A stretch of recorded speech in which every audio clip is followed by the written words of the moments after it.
Більше, ніж Крим. Великі люди маленького народу.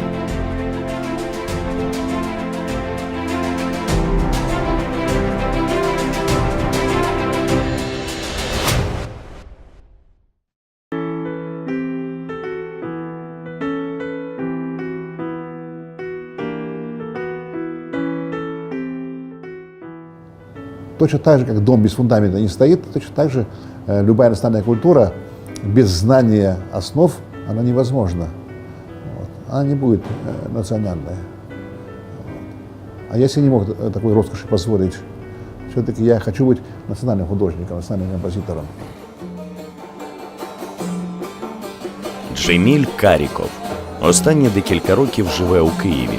Грає національну музику на аутентичних інструментах у київських кримсько-татарських закладах. Він приклав руку до відновлення цілої низки національних кримсько-татарських музичних інструментів. Сьогодні до нього завітав Рустем Скібін, відомий кераміст, разом з яким вони відновлюють народні інструменти кримських татар. Как дела? Саунд, хорошо. О, красавец какой. Да? Хаснах старый, настоящий. Да, я вижу. Да. Вот. Эти я уже отковывал сам из этих тарелок. Это делал мастер по этому, да. Тут и размер, форма, и вообще это старый хаснах. Так, а кожа какая? Козья. Кожу Козья я кожа положена. нашел в Анкаре, все. Чох, сагул. Попробуйте? А как правильно держать? А вот так.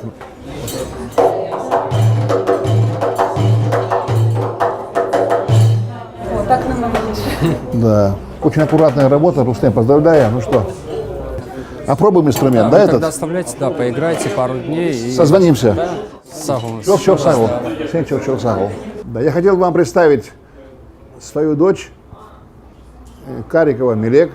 Она вот играет на нашем национальном инструменте баглама.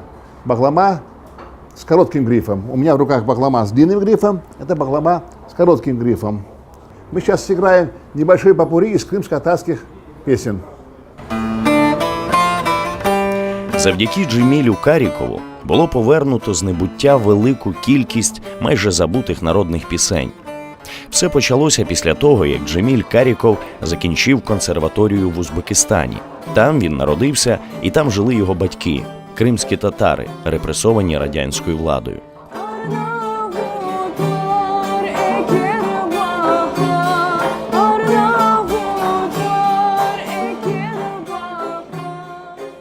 Я занимался как бы западной традицией, вот, а потом понял, что мне надо заниматься крымско-татарской музыкой, потому что раз я рожден в этом народе, значит, все имеет какой-то глубокий смысл. Раз Аллаху, Богу было угодно так, чтобы родился в этом народе, значит, нужно какую-то пользу принести этому народу. А человек, который занимается любым видом искусства, и в частности музыкой, он должен быть национально узнаваем. И поэтому я стал писать крымско-татарскую музыку.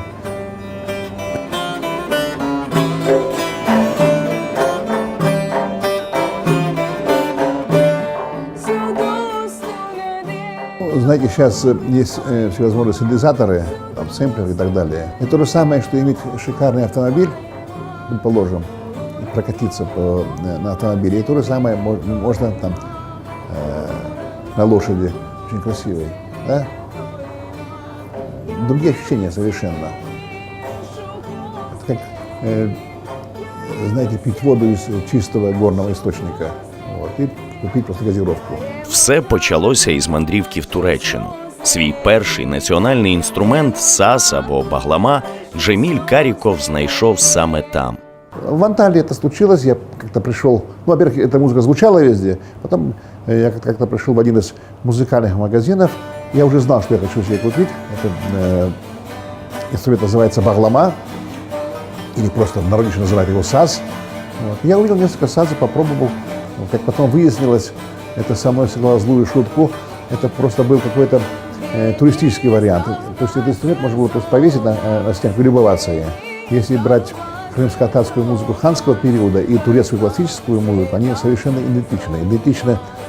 Идентична их ладовая сторона, одни и те же махамы, идентична их метроритмическая сторона, одни и те же усули, идентичные формы. Это формы пишрафа, форма сасима и форма таксима, импровизации в ладу.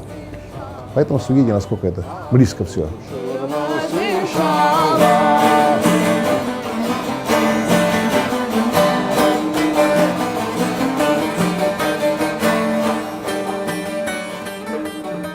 В нашей музыке я слышу для себя очень органичный синтез восточных и западных традиций, что очень выгодно отличает нашу музыку от музыкальных культур других народов. Что касается Украины, мы веками жили рядом, поэтому это не могло не сказаться и на культуре крымско-татар и украинцев. Это инструмент иранского происхождения, он называется сантур. Крымские татары веками играли на этом инструменте. У нас он называется сантер, там разница в одну букву. Вот мы тоже пытаемся возродить игру и на этом инструменте тоже.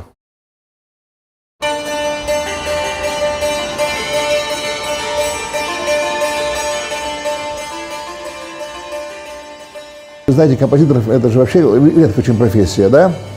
И художники в любом виде искусства как продолжают традицию, сохраняют традицию, развивают традицию, а другие как бы не обременяют себя вот этой составляющей, просто творят по наитию, по вдохновению кому-то далее. Мне, конечно, ближе первые. Вот. И учитывая еще наше положение, считаю, что это более актуально в нашем положении. Сохранение и развитие нашей крымско-татарской культуры. Почему? Потому что существует такое понятие код нации, национальный код. Да? Вот. Поддержать его, раскрыть все красоты, которые заложены в этом коде, это одна из задач национального художника.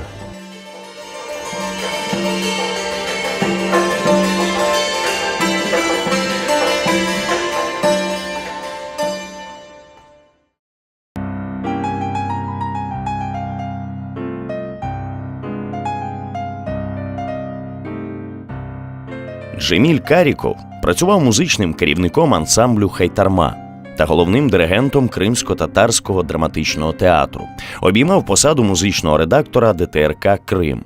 У 2004 році ініціював створення ансамблю традиційної музики «Макам». Саме завдяки «Макам» старі національні кримсько-татарські пісні зазвучали знов. Около 1000 народных песен с разными оркестрами, потому что в Крыму очень много оркестров, с разными оркестрами, с разными певцами записал. Это осталось как бы в истории, это осталось как клад для нашего народа. Кариков один из тех композиторов, который вошел в глубину народной музыки, старается изучить ее основу, гармонию. До него никто этим не занимался.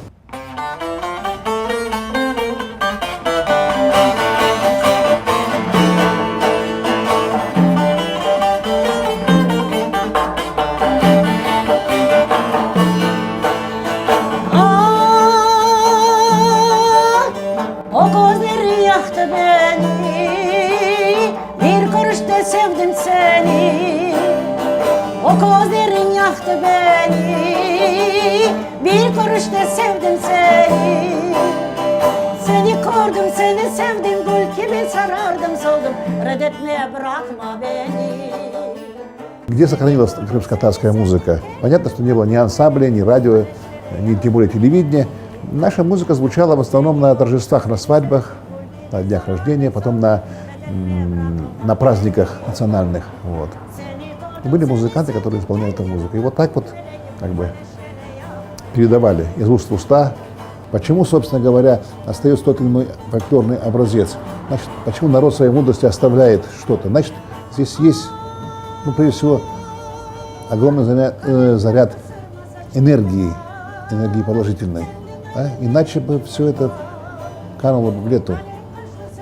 В один воскресный день, предположим, собрались 20-30 человек. Сказали, вот давайте же песню напишем. Так не было.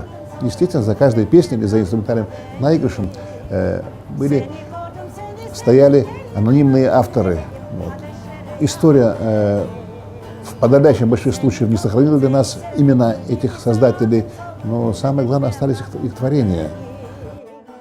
Seni gördüm, seni sevdim, gel yanıma tur meleğim, ateşlere yakma beni.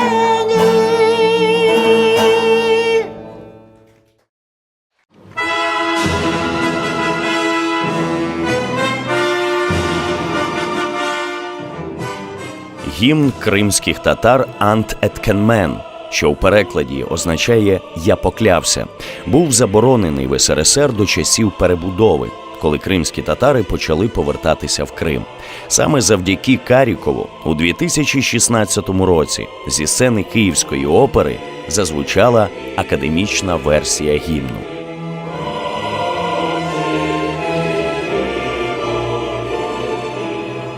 Когда